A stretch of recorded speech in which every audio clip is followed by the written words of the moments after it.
She's getting too hot. I'll get her over. I went through the like because the closets like she has to go from I two can't dresses handle that to machine, one. but I know where the paper towels are. That's a plus. What? That's a Like, plus. and then, Yes. and then Thank you. I excel at finding where I can clean up coffee or tea because I spill it so often. and then she's like, One of my "There's a hits. purple one, and I have to keep that one." And then I'm like, "This one has a Nike swoosh. Fine, blue sweatshirts here." I'm like, "You're giving this one to me." She's like, "Okay, fine, if I got one." Actually, the one can grab it. Would you read Exodus 24 verses 12 through 18? Wait, I have to write that down because I'm old. Okay, not that old, but getting there. Exodus 12. No, 24. Exodus 24, 12 through- Verses 12 through 18. Okay, yes. Joe. Exodus 1 through 2 and 1 through 11. Exodus 24. Yes. It's nice that you're letting us know ahead of time. Yeah. There's a rhythm to this that I want to pull out. I'd love to include others too, but I want the echo to be heard. This is a very odd, interesting, and incredible chapter. And of course, they cut out half of it. But we're not gonna. Okay.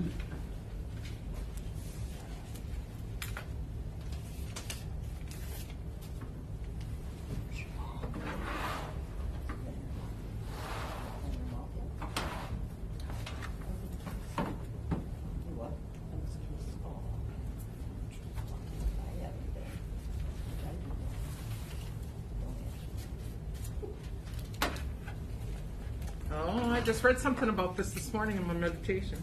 Oh, good. Wasn't that, yeah, about 40 days and 40 nights? The echoes in this chapter are phenomenal. We And then it- can't lose half of it. What did I wish I had the little meditation with me. What did it say? Like sometimes you have to go away for a time of rest to God's calling you to great work, like Moses or something. What did it say today? Yeah, that's what it was. Okay. It was rest, the restoration. He didn't go away. He jumped right into the middle of it. No, I'm going to go get one of the devotionals. No. I mean Moses. Wow. Well, I appreciate you all being concerned for Beth because it's hard. We're on a long walk. Luckily, God's walking there too. Through the turbulence.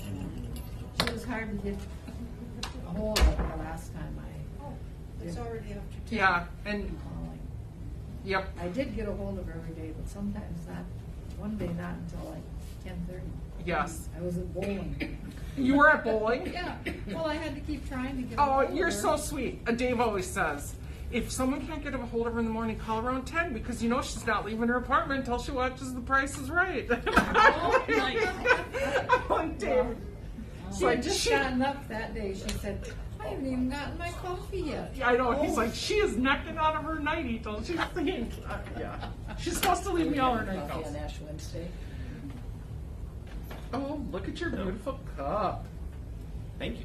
Usually you go for humor. I got Today you are like, It's just really big and it A landscape. makes me very happy. It matches the new communion wear Oh, that's right. it's on the altar. beautiful. So when I leave it places in the sanctuary now, it doesn't look quite so much like I'm leaving a coffee cup. It blends in, which is pretty nice. So, Well, the Campbell's cream of Ludicrous was kind of, it does stick out when you leave it on the altar. yeah, So, it does. yeah. Hi everybody, how are we doing today? Pretty good, thank you. Good. We're going to dig into these texts for the Transfiguration Sunday. Jules is preaching, but out for today, and we're going to look at Exodus and Matthew. So Rebecca has informed me that she is going to take us on a whirlwind journey through Exodus chapter 24 and probably several other things, and I don't expect us to get to Matthew. We will. I'll be quiet. I'm ready to go. Let's go, Rebecca. So good. So let's roll with Exodus 24. What precedes it, Exodus 20, the Ten Commandments, and then all kinds of laws, most of which in the chapters in between 20 and 24 have to do with the ancient Near Eastern laws. If you look at ox gores, And, you know, it killed somebody, it be paid, but if it was known to gore, and anyhow, all sorts of ancient laws are there. Then you have Exodus 24. After Exodus 24, you get God telling Moses how to build the synagogue, how to build the great temple. And he gives him all these instructions about altars. Exodus 24 is unique. It stands out in the middle. It has a lot to do with Matthew. Which chapter is it? The Transfiguration? 17. Matthew 17. But it's so much more dramatic than we're allowed to see that I wanted to give you the parts that we unfortunately get left out. So I've asked Joan to read verses 1 and 2 and 9 through 11. Listen for the echoes in what Joan reads. Deborah to read 12 through 18. And Tanner to read what is for me the heart of this, which is 3 through 8. Listen for words that you've heard before. Listen for things that will connect us with the Newer Testament, because they're all over this chapter. And yet it's very strange, and it's written with different strands. So, Joan, would you lead us off 1 through 2? And Yes. then Tanner with 3 through 8. Do you want me to read my two sections at one time? No. Oh, no, in no, no. sequence. Let's read in the chapter sequence. in order. Thank you. Okay. Then the Lord said to Moses, "Come up to the Lord, you and Aaron, Nadab and Abihu, and 70 of the elders of Israel, and worship at a distance. Moses alone shall come near the Lord, but the others shall not come near, and the people shall not come up with him." Moses came and told the people all the words of the Lord and all the ordinances, and all the people answered with one voice and said, "All the words of the Lord, all the words that the Lord has spoken, we will do." And Moses wrote down all the words of the Lord. He rose early in the morning and built an altar at the foot of the mountain, and set up 12 pillars, corresponding to the 12 tribes of Israel. He sent young men of the people who offered burnt offerings and sacrificed oxen as offerings of well-being to the Lord. Moses took half of the blood and put it in basins, and half of the blood he dashed against the altar. Then he took the book of the covenant and read it in the hearing of the people, and they said, "All that the Lord has spoken we will do, and we will be obedient." Moses took the blood and dashed it on the people and said, "See the blood of the covenant that the Lord has made with you in accordance with all these words." Joan. Then Moses and Aaron, Nadab and Abihu, and 70 of the elders of Israel went up, and they saw the Lord, the God of Israel. Under his feet there was something like a pavement of sapphire stone, like the very heaven for clearness. God did not lay his hand on the chief men of the people of Israel. Also, they beheld God, and they ate and drank. The Lord said to Moses, "Come up to me on the mountain and stay here, and I will give you the tablets of stone with the law and the commands I have written for their instruction." Then Moses set out with Joshua his aide, and Moses went up on the mountain of God. He said to the elders, "Wait here for us until we come back to you. Aaron and Hur are with you, and anyone involved in a dispute can go to them." When Moses went up on the mountain, the cloud covered it, and the glory of the Lord settled on Mount Sinai. For 6 days the cloud covered the mountain, and on the 7th day the Lord called to Moses from within the cloud. To the Israelites, the glory of the Lord looked like a consuming fire on the top of the mountain. Then Moses entered the cloud as he went up the mountain, and he stayed on the mountain for 40 days and 40 nights. Did you hear the echo in what Joan read? And the very different situation that Tanner read. And then kind of the conclusion, finishing this, and after Moses goes into that cloud, he'll be given instructions for how to construct the tabernacle. There's something very odd going on in chapter 24.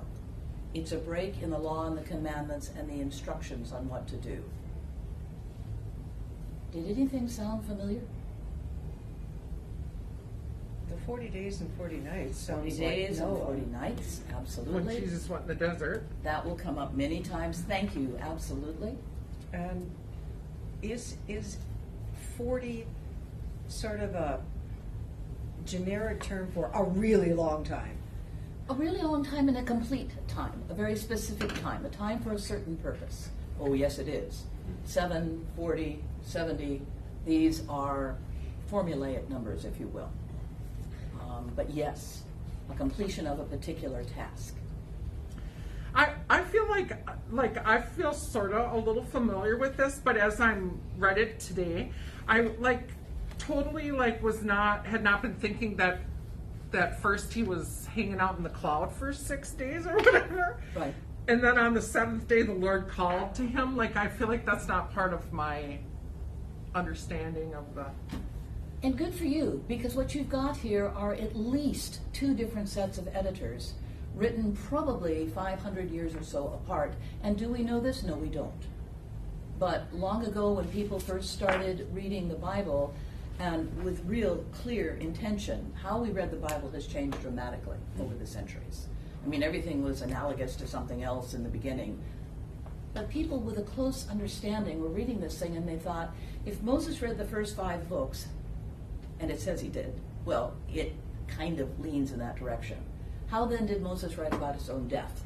Mm-hmm. And when you read with close attention the story of the flood, verses will tell you that animals went in 2 by 2, male and female, or there were 7 pair of clean animals and 1 pair of unclean animals, that's 16. Or it rained for 40 days and 40 nights, one of those formulaic good numbers, or 150 days. It just depends on which part of the flood story you're reading. So how on earth could this happen? Well, about 120 years ago or so, a gentleman called Wellhausen said that, well, there was this older author, the Yahwist, and the word, the holy name for God, is used predominantly in these sections, and you get talking snakes and the tree of life and Eden and the underground rivers, lots of ancient Near Eastern stuff. And that must be the oldest, and we'll call that the Yahwist. And then there's another one, we'll put that about 950 BCE. And then there's another one who uses the word Elohim a lot, plural but means a singular god, or multiple gods depending on context. We'll call that the Elohist.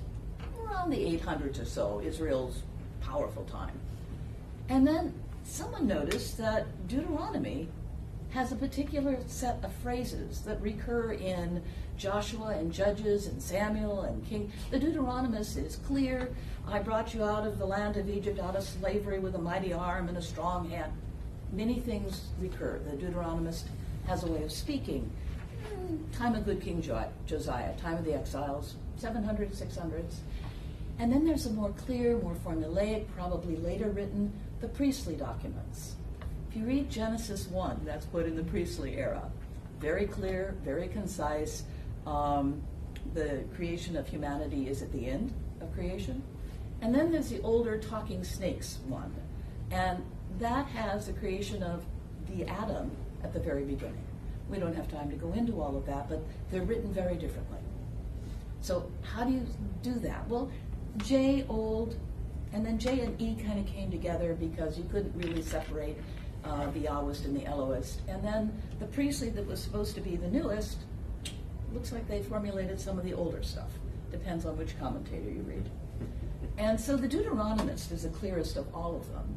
It does not solve why we've got clearly one strand here and clearly another here. And oh, by the way, we're missing some words. There's repetition, there's breaks, there's stops, there's incomprehensible sentences, which the English smooth out for you. That's a story in Jonah. But I think some of the confusion is excellent. We do not get to box God. We don't get to say, I entirely understand this. There is antiquity, there is mystery, there is promise. And beyond everything in these chapters, it opens with the worship of the Lord our God. It concludes with the worship of the Lord our God. With the real presence, with eating and drinking in the presence of God, with the revelation of the holy God seen by the people in fire and lightning. That's also Genesis 19. Exodus 19. But we can't box this. We can get hints of what went on before, and we have here the most powerful connection I can imagine to the Transfiguration. God is revealed, God eats with the people. The people are sprinkled with the blood of the covenant with God. They're in the presence of the holy God. And while that is said in the Bible, no one can see God and live, it's very clear that God does nothing to these folks. They sit and eat with God. They look up into heaven and see something like a pavement of stone, like fire and lightning. It wasn't necessarily sapphire stone. It was like that. And they're invited into God's presence, and this is early in Exodus. This is before the golden calf. This is before some of the other things that are going on. But you've got these multiple different strands, and JEDP, though nice, don't begin to cover it. But at least they begin to say, there's something more going on here that we really don't get. And it might be kind of important.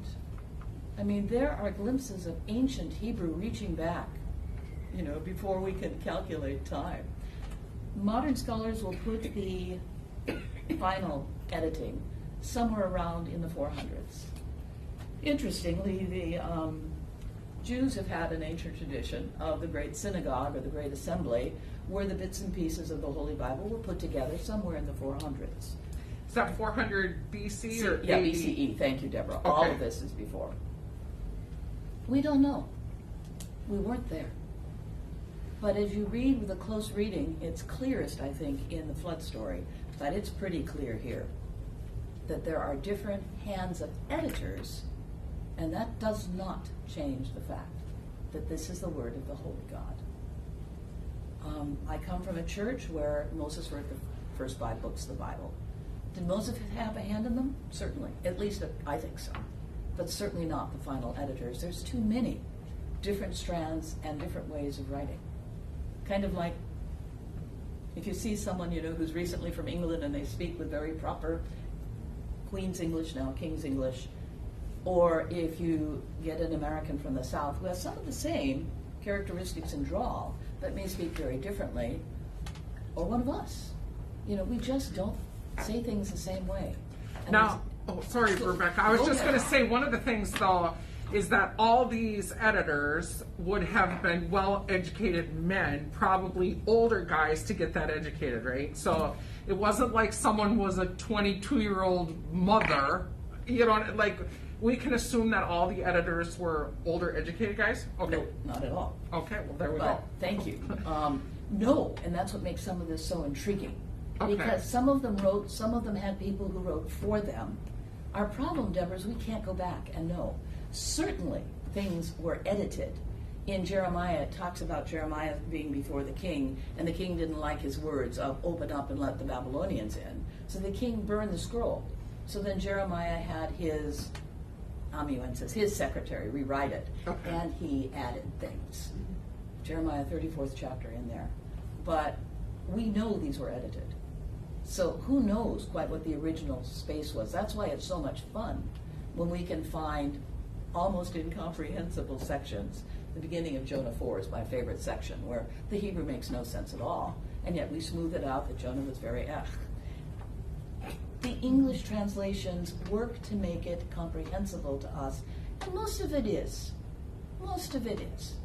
But there's these very odd bits and pieces, and probably, Deborah, educated people edited it at the very end.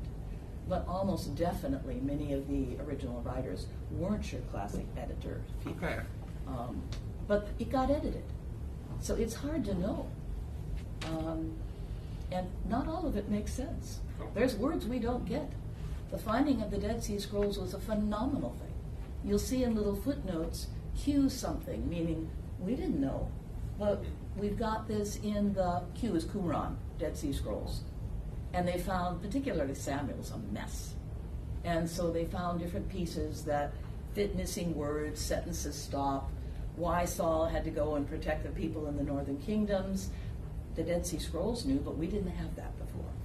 So, And even still, with as we have in the last century added more and more and more information, as we've discovered more and more and more scripts from digs, there are still words and whole phrases in the Hebrew text that it's the only place that occurs.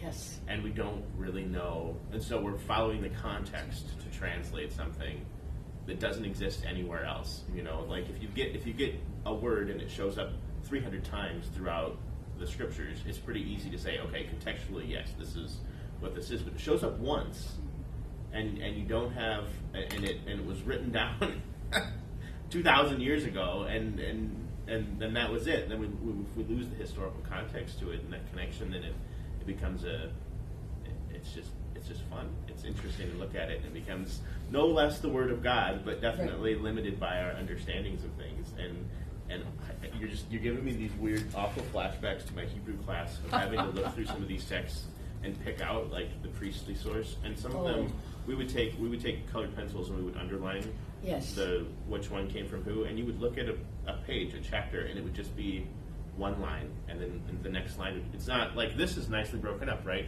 Here are 3 verses, and then here are 7 verses, and here are 4 verses, and then here are 12 verses. Mm-hmm. But like in some of these texts, it is one line, and then a word, and then 2 lines, and then a half of a line, and a half of a line that go together that are like very clearly from different sources, just based on the language that's being used in the original text.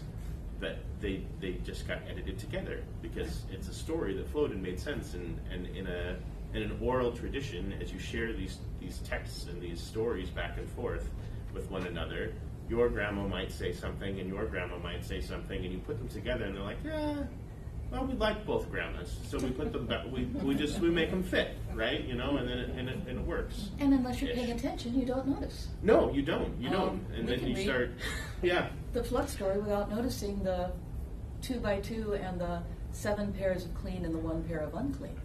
That doesn't seem to stop anybody. So it does make sense. Underlining, we do this, we read with the Holy Spirit. Yes, because and that's the only way that you can do it. And do I got this part right? We got the Sadducees. Sorry, my language is going to sound like baby talk. We got the Sadducees, the Pharisees, but the Dead Sea Scrolls were probably written down by those other guys, the Essenes, that were living in the caves, who in fact were not impressed with the way these guys were doing things. And in fact lived super far apart on a big ass mountain somewhere and did not hang out in any way, shape, or form. And they were not just a third group, they were a group who was criticizing the other ones about how they were doing things at the temple. Oh, yes. Oh, okay. And Deborah, there were several other factions too. Okay. You mentioned the major ones, but there were many others too. There were those who were never mind. There were a whole bunch of sects in those days. Okay. But you got some of the big guys. So we got a third grandma, and she's mad at the other 2 grandmas.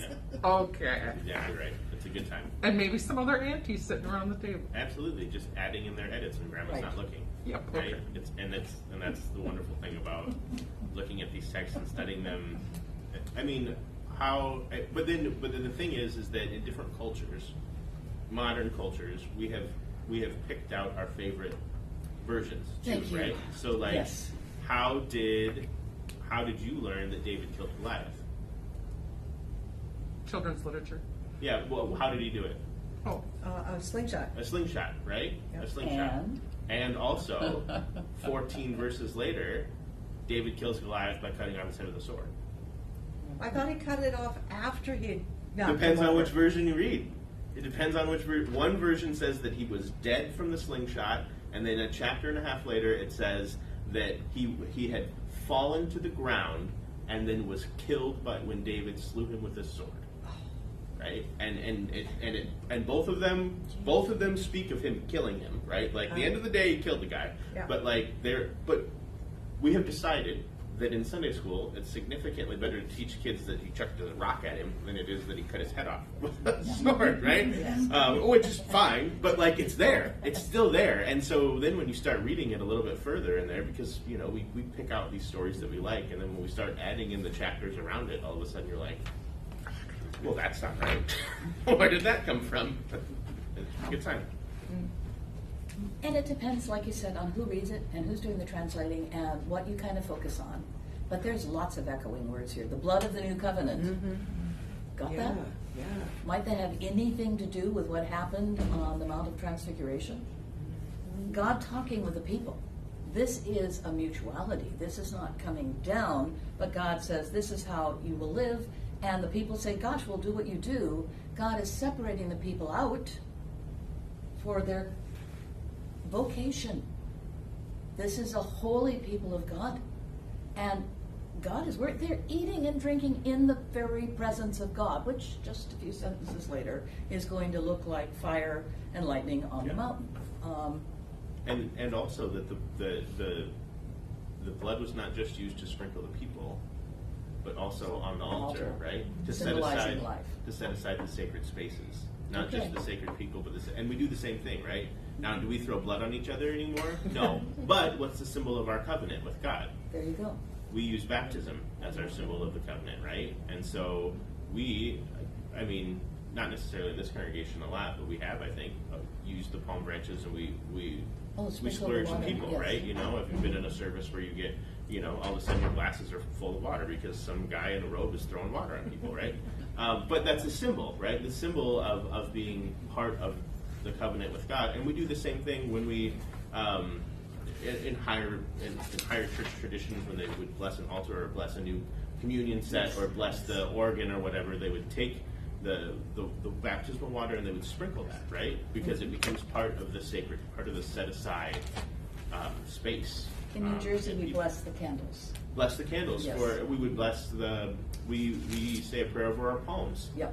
On Palm Sunday, we don't necessarily throw water on them, but we invite people to raise their palms and we bless those palms that we are gathering with. We bless the candles we'll bless the ashes that we use on Wednesday. I'll invite our young people to do that this Sunday. Fantastic.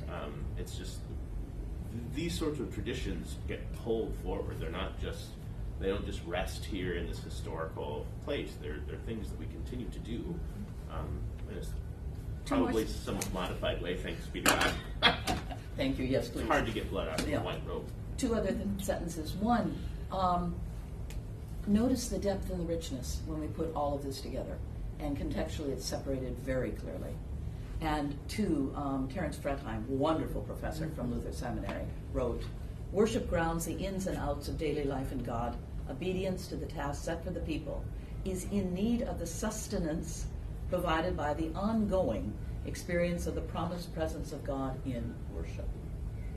And so this builds out, treble what just verses 12 through 18 say, and connects all of us again to the Holy God. And up to the Transfiguration. Up to the Transfiguration, which is where we are today. Matthew chapter 17.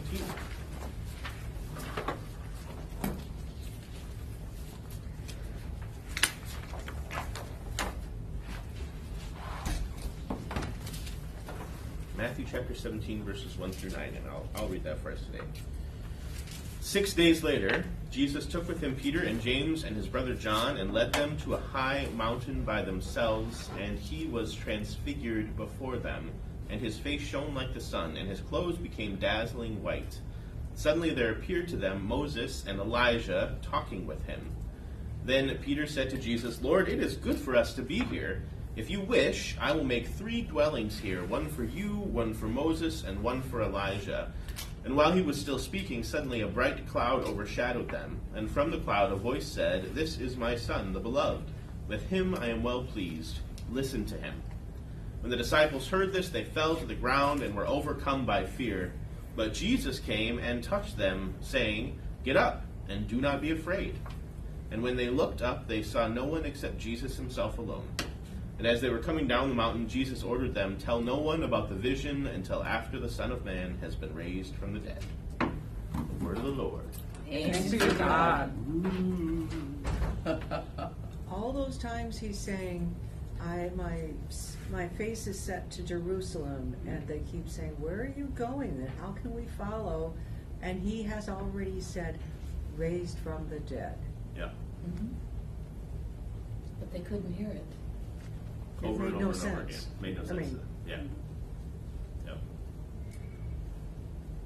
Though they had seen it with Lazarus, Yes.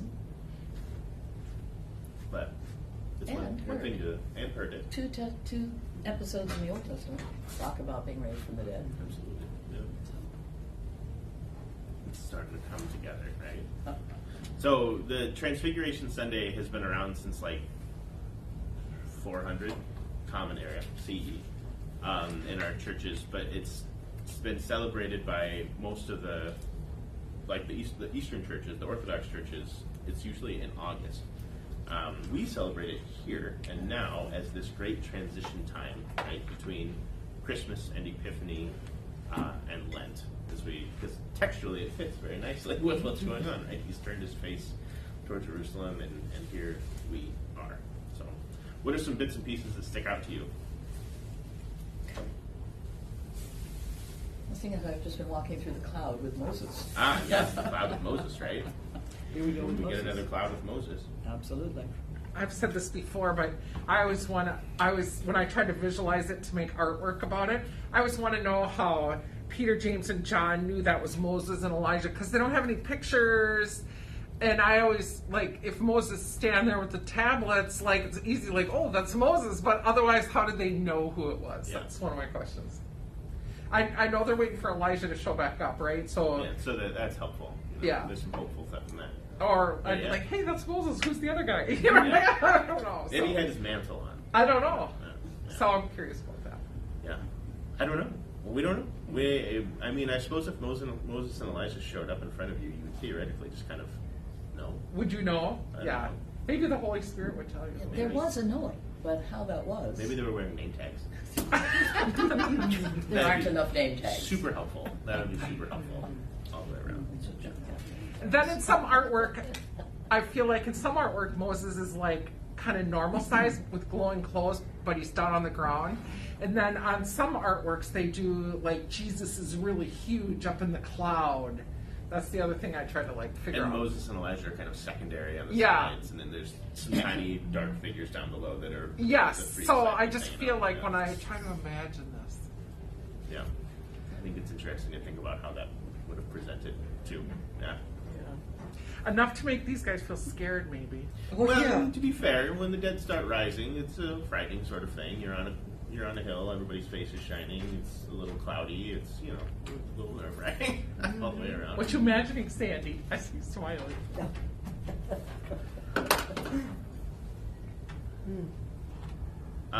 There are some lovely echoes back and forth. Of course, some of the obvious ones with the bright lights and Moses and things like that. But I noticed in our reading for Sunday, the text starts with Jesus took with him Peter, James, and his brother John.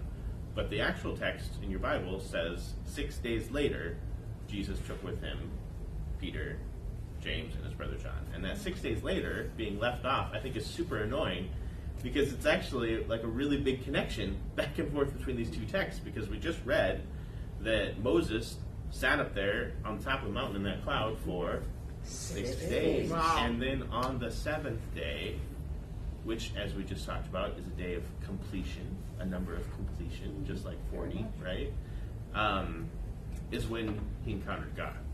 Nice. And so I think it's fascinating to look at some of those things. And this is the only time in the Gospels that the number 6 is used. It's the only time in the Gospels. And it is on this cusp, right, where Jesus is about to complete his mission on earth. And so, just like in the first 6 days of creation, God looked at everything and said, this is very good, and yet there was one more day. We have this moment of Jesus on this mountaintop and this experience where we have the connection to the law and the connection to the prophets and the connection to God speaking pleasure, right, into the world, that he is well pleased with his son. And then there's still a seventh day. But we are not yet done, right? It's this, because I think that for Peter, James, and John, it's very possible that meeting God, Moses, and Elijah on the mountaintop with Jesus could be like, this is a good end to this story, right? Like, this is very big and very happy and very scary, but wonderful, right? This is a big moment, and yet, just this little 3-word hint tells us that the story is not yet complete. Like, there is more to it. One thing I love about Peter, James, and John is that they were going to like put up tents so they could live there. And I just always feel like in my own spiritual Christian walk that I try to understand things, but I feel like I'm really understanding them with a super limited brain. You know what I mean? Because it's kind of like the kindergartner making breakfast on Mother's Day or something, but it's like, we're going to put up tents for you and we're all going to live here and what do you want for supper? Yeah. And like they're just kind of living such a small part of it. Because for them, they think this is it. Oh, sure. Yeah. We are at the end. This is Jesus coming to the fulfillment of his ministry. God has spoken. The prophet and the lawgiver are here. Like, this must be the end all be all of situations, right? And yet, it is but the sixth day. Nice connection. Thank you. Yeah, that's going to stick with me. You can't preach about that, but it's going to stick with me no matter what. So I'm not preaching though, so I don't care. That's fine. Other things, phrases, words, ideas that stick out. The one in verse 2, and his face shone. Yeah. Now that reminds of Moses coming out of the temple, having faced God. Mhm. Oh, yes. With the veil, right? And he has to put the veil on 'Cause it's because glowing. people ask him to. Yeah. Yeah. I love that story and this story for that idea, the shining face. But what I think happens is we get stuck in this idea that that was a really special moment that is unattainable by anybody else. And yet, I bet that each of you can think of a time when you looked at somebody and their face shone. Like, every time I see this text or read these words, I think of when my buddy Dan got married and he watched his bride come down the aisle. Cool. I mean, like, literally just like the joy, the excitement, the nervousness, all of the emotions, but just the experience of that moment. I mean, some of you have watched people meet kids and grandkids for the first time. I mean, there are these moments, right, where people's faces shine for us, right, after they have experienced something. And that always reminds me of this concept of like a liminal space we talk about. Are you familiar with that phrasing, right? Or the thin places in the world. We talk about the Holy of Holies, the temple, as being a thin place. We talk about Moses on the mountaintop as experiencing a thin place in the world. There are traditions in every culture in the world where, if you go and you wander around the island of Great Britain, you will find tours to thin places, right? In the ancient Gaelic spaces where you can meet a will-o'-the-wisp, right? I mean, those ideas in culturally that exist. We talk about them as you go onto a mountaintop and you experience a thin space where you can experience God in a new sort of way. Experience thin spaces at deathbeds, right? Yes, spectacularly so. It's as if the veil is almost not there anymore. Mm-hmm. You can feel, you can sense, you can see. There's something extra there, right? Yeah, those holy and sacred spaces that we set aside and that we have. When I visited the 9/11 memorial for the first time, that whole space feels like a thin space, right? There's an old tradition. I don't know what culture it comes from, but the idea is that if you stand and you raise your hand up in the air, 3 feet above you is the thin space, right? So it's always there. Yeah. It's always right there. And so you are always just 3 feet away from experiencing the sacred in a unique sort of way. And so if you're just 3 feet away from experiencing the sacred, then you're really pretty much always at risk of experiencing the sacred, right? Because it's a beautiful thing, it's a wonderful thing, it's a holy thing, but also they were terrified for a reason, right? Like it can be a scary thing. It can be a risky thing, right? To experience thin spaces. and to experience the sacred and experience the holy. Can- Yes. I'm I sorry couldn't if tell I'm if you were talking raising too your much. hand, if you were I'm getting sorry if excited. I'm talking I too don't much. know. Okay, so in Juneau, outside of Juneau, there's something called the Shrine of Saint Teresa, and it's you're supposed to be quiet when you visit there because people are in meditation and stuff. But they have outdoor stations of the cross, and I saw whales breaching while I was sitting on the shore with my husband and my son. But they have this Shrine of Saint Teresa cards, and I just want to say that I have spent a lot of my youth thinking, what is God's will for me? What am I supposed to be doing? And what's very specific. I was looking for very specific directions, like turn left here, and the card that I have from there for the Shrine of Saint Teresa says, her quote is, "At last, my sweet Jesus, I have found my vocation, and my vocation is love." And then in her silhouette, the nature is in there. It's really beautiful. Anyway, it's very special for me. So That's awesome. I think that's so cool. I also think that it's interesting that when people talk about experiencing thin spaces, they don't do anything. You talked about sitting on the beach and watching the whales breach in this thin space, right? When we walk with people in their final moments, we aren't doing anything. You're just there, right? And in so many of the sacred spaces and the thin spaces that I've experienced, it is not about building 3 tents, right? It is about being in the moment. Be still, right? Be still. that's nice, Sandy. When the prophet is on the mountaintop and there's an earthquake and there's thunder and there's all the things, and God shows up in the silence, right? In the stillness, and he just sits there and waits for the silence to experience God. He stands. He stands there and waits in the silence. And Moses hung out in the cloud for 6 days, waiting for the Do thin you space, think right? he and Joshua played cards or something? We would assume so. Like they pulled a dreidel with them or something like that. Well, Joshua disappears. We don't know what happened to him. Moses goes up by himself. Joshua starts and then he disappears. Okay.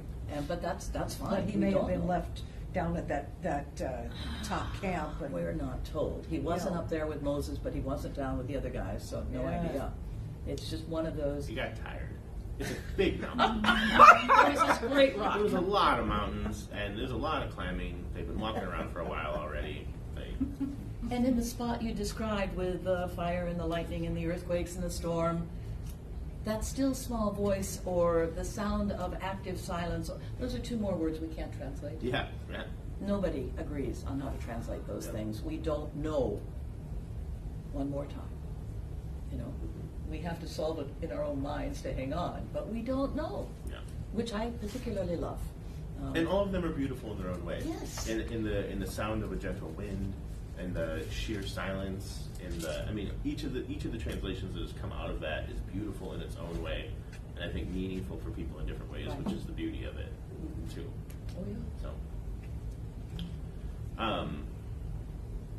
I also want to mention just one other random thing that came up in my study of this that I hadn't thought of before, but that not only was Jesus' face transfigured, but also his clothes were transfigured, right, into the dazzling white. And many of you have been part of conversations here over the past several years where we have looked at and talked about the reality that whiteness equating to holiness and darkness equating to unholiness, basically, has problematic theological undertones that have leached into our society, right? I think that it's really interesting that if you think about just specifically the dazzling whiteness in this text, one of the commentators that I was reading argued that this places Jesus, this talks so much about his death because it places him in the position of chief mourner. Because traditionally and historically, the color white was for mourning. I did that. Not for grief, right? And to some extent it still is, right? So when think about a peace lily, right? Yeah. it's the white, right, that we see. Think about our baptismal pall, our pall for our casket, right? It's a giant white sheet. Traditionally, we would wear white vestments at funerals, right? And the robes that we wear are symbols of baptism, just like the pall is a symbol of baptism. Just like, when babies come to baptism, they wear their tiny white cute dresses, right? And then the pall becomes that symbol of the cute tiny white dress at the end of life, right? There's this connection back and forth, and white is a symbol of mourning. And so his argument, the commentator's argument, was that becoming transfigured into the dazzling white is a symbol, kind of a code that Jesus becomes the chief mourner in this. And then the next time that we see dazzling white will be the angel outside of the tomb who shows up in dazzling white, right? Nice connection. And I just think that's really cool. And also, the women who came to the tomb that day probably would have been wearing white White for the morning. for Wow. mourning, They right? could. Like Wow. I think we often think about, because we apply some of our modern day contexts of, well, you wear black to a funeral or something like that, right? Yeah. But they wouldn't have been. They would have been wearing undyed white for that purpose that day. Nice. And so in that moment, Jesus shows up with them, right? Because when you go to a funeral, we traditionally wear darker colors, more muted colors, or whatever it is that you want. Sometimes there are people who say, I want everybody to show up in orange flannel shirts, or whatever, and people just do it, right? Because it's a symbol of community together. You gather with the people who are grieving, right? And in this moment, Jesus is doing the same thing. Jesus is gathering and wearing appropriately with the people would have been wearing in their grief. As Moses was with the people gathered. As Moses was, yeah. I'm glad you said that, because I've got a picture of my grandmother's death, and at the cemetery, one of these old black and white pictures, and everybody's dressed in white. Yeah. Nice. That's It interesting. has not been that long that the color transition has No. shifted within our culture, right? Like that. I could never It's really not. understand that, but Yeah. that explains it. Yeah, absolutely. I think that's good fun. So. That would have been in, let's say, 1950, maybe. Okay. Cool. That's really cool. Art really helps me go deeper, because when I was trying to do the, don't imagine beautiful pictures, you guys, but I'm trying to do Jesus's face during the Transfiguration, and so I'm really reading over and over, I know his clothes are going to be light, but is his face shone? But it doesn't say his face is white. I didn't think it did. Like shone like the sun. Shone like the sun, and then we know that sunlight is all the colors mixed together that get separated out. And so you're looking at your box of soft pastels or your crayons or whatever, and you're thinking, what colors do I use for Jesus' face? And for me, that is like a huge theological, spiritual experience. What color am I going to pick? And to think sort of deeply about what I think about that. And I think brown faces and black faces are really beautiful, and I believe Jesus was a person of color. And so it's really hard to slide over to your lighter pastels thinking, but at my core, I believe he was a beautiful brown person. Anyway, it just, the struggle's real. I think that, so as you were saying that, it suddenly struck me, if Jesus' face is shining like the sun, and this is a mountain covered in clouds, so you were looking through water droplets at Jesus' face shining like the sun, what are you going to see? Yeah. You're going to see a rainbow. Oh man, that's Right? awesome. That's what I know, because I'm when too the sun excited shines now. through water droplets, you get the spectrum, right? It would have been just this vibrant sort of, or if you've ever flown above the clouds, right, and the sun hits those white clouds and pops off, right? The brilliance of what you're seeing is, you'd shut the shade because it's way too bright, it's right? so bright, it it's hurts. so bright, it hurts, and it's just that dazzling sort of nature is the word, right? That's the word. Yep. That's the only way you can describe it. Sometimes we feel like that bright light comes into us, you know what I mean, like kind of penetrates into us. Yeah. That's the thin space, very Yeah. much so. Any other final thoughts today? Because that was great. That was a lot of fun. Maybe Jules will preach about rainbow faces on Sunday. That'd be great. Nobody tell her. Certainly We'll see not what colored happens. lines. Yeah. No, not colored lines. Yes. Oh, man, Yes. I remember those. Gosh, white clothes on the women is like a mind-blowing thing for me. Say that one more time. The white clothes White on the, clothes because on the I've tried to women, do yeah. the women at the bottom of the cross and the women at the tomb or whatever, and like the same things. Like, okay, what colors did they really have back then? What were they dyeing their fabrics with? But the whole idea that they would have been wearing white because they would have been grieving is just huge. Probably. Yeah. Or at least, some sort of a shawl of white or Yep. something. You know that symbol. Signified. Yeah. Maybe that's why our hair turns white. Maybe that's what it is. Yeah. Are we done with our? Just a couple of notes for you all coming up this week. Worship on Sunday, usual time. Holistic Pastoral Care Team is meeting. I know Yes. on this Sunday, some of you Right. are part of that. Some of you are a part of that right after worship. We are also going to burn the palm branches on Sunday to make the ashes for Ash Wednesday. And our Seeds of Faith and Confirmation students are doing that. But if you're around in that, you're like 10:45-ish after worship, no, we're going to do it inside. It's more fun that way. No, of course we're doing it outside. That's the fire alarm. Yeah. Oh, that's funny. We don't have any fire alarms, so it's not a problem. They will just not go off. It's going to be great. Not outside. Then followed by Ash Wednesday worship on Wednesday, and we're going to do a meal at 6 o'clock.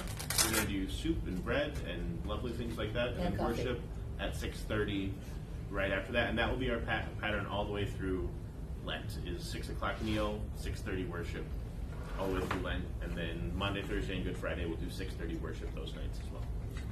So just newsletters coming, many other things are coming, but be aware of that. It's all coming up. So awesome.